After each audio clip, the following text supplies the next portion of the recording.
Hi, I'm Ryan. I'm one of the tutors in the Econ Tutoring Center, and today I'm going to talk about the elasticity of demand. So if you recall, the law of demand says that if the price goes down, the quantity demanded will go up, and if the price goes up, the quantity demanded will go down. So if we shift down the demand curve here to a lower price, we'll have a higher quantity demanded. Well, so what the elasticity of demand tries to do is give us a little bit better gauge of exactly how responsive consumers are to a particular change in price. So the way we formulate that is with the percentage change in quantity divided by the percentage change in price. So how much, by what percentage, does quantity change for a given percentage change in price? So the formula I'm going to be using today when I go over some examples is called the midpoint formula for the elasticity of demand. Basically, it's like a weighted average of the elasticities if we have 2 points and we're trying to calculate the elasticity between them. This might not be the formula that your professor uses, so you make sure you should check.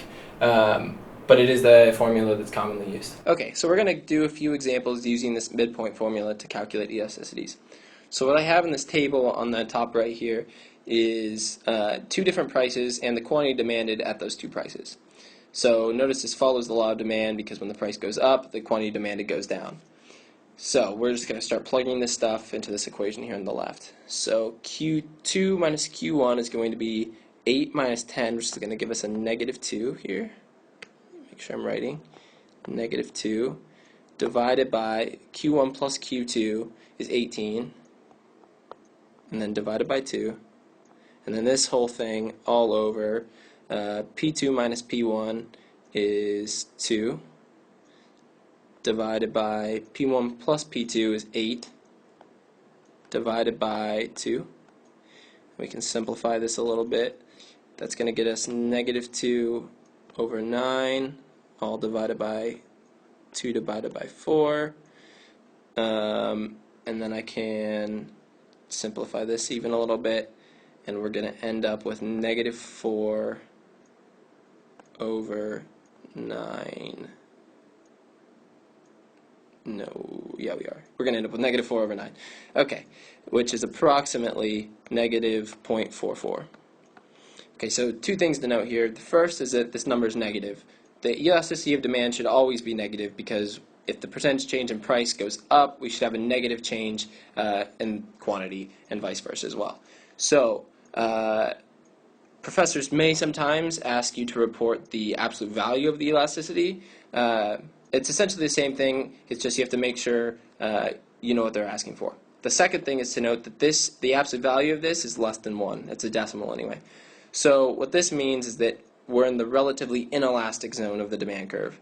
So what that means is that if percentage change in price goes up by 1, the percentage change in quantity should be less than 1. It just says that they're less responsive to price than they would be in other regions. Okay, we're going to move on to another example now. So similar here, this would be quantity demanded. We have two prices and their demands at those two prices. I should say their quantity demanded at those two prices.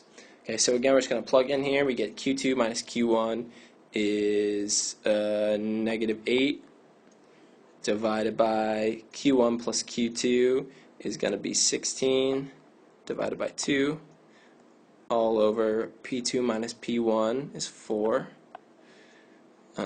divided by P2 plus P1 is 12 divided by 2.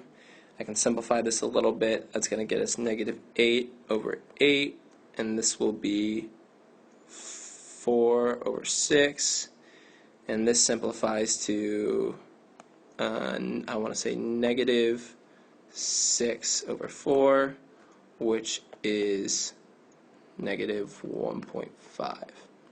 Okay, so now because we say, because the absolute value of this elasticity is greater than 1, we say that they're in the elastic region of demand. So that if a price goes up by a given percentage, quantity will go up by a higher percentage. And again, this is negative because it should always be negative. Thank you for your time. I hope that taught you a little bit more than you knew before about the elasticity of demand. If you have any more questions, you should be sure to stop by the Econ Tutoring Center.